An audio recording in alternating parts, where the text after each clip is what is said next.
So, when a yogi uses bhasma or vibhuti, vibhuti means… the word vibhuti means one who has attained a certain capability is a vibhuti. So, ash is being referred to as that which has attained a certain capability. Ash is made in different ways. A yogi always uses ash from a cremation ground.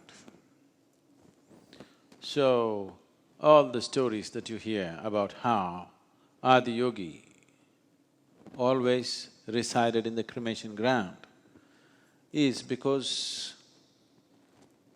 You're looking terrified, no? You… not you? You okay? Cremation ground is okay. All of us will make use of the service someday, okay?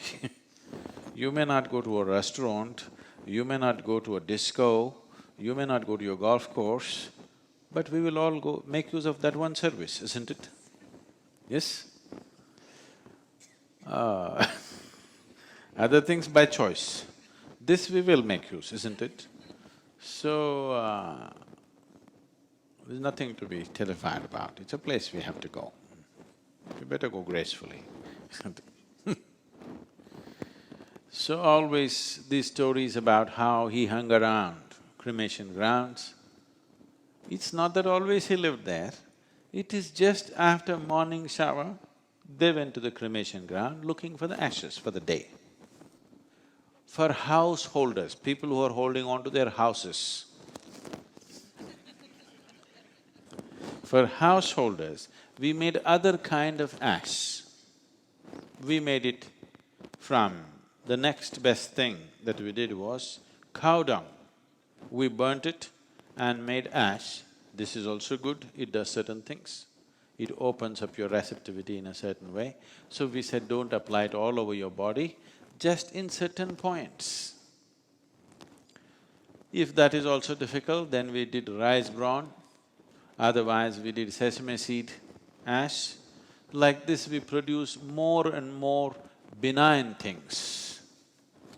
But when Adi Yogi used, he used cremation ground ashes. Even today many yogis use only that. But you should not do that unless you properly initiated into the process and you know what to do with it. And if certain things happen, you know what to do with it.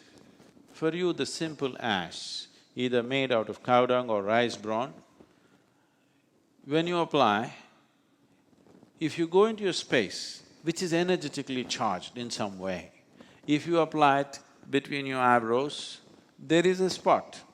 You must know this exact spot.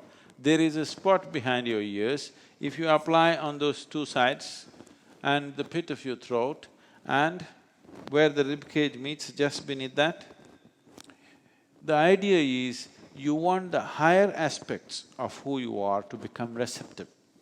See, right now, to put the example very basic, I want you to understand this, don't react to these things. Now, let us say you're a man. A woman came in front of you.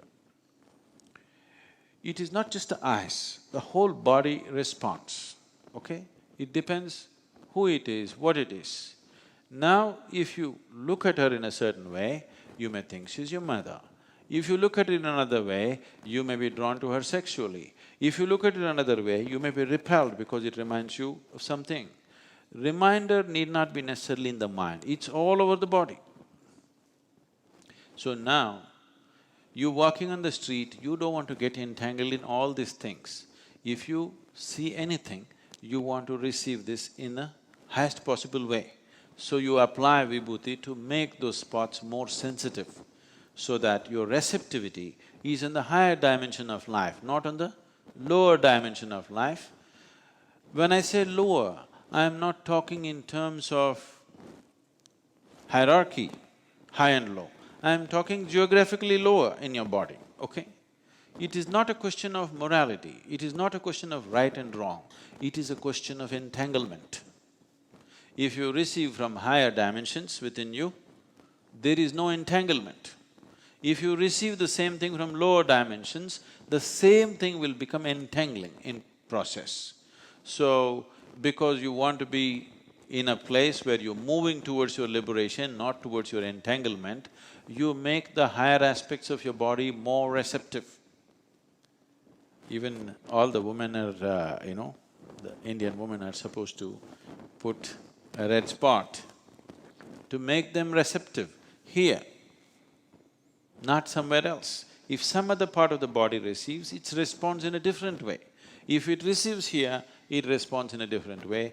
They must be using this red thing made out of turmeric.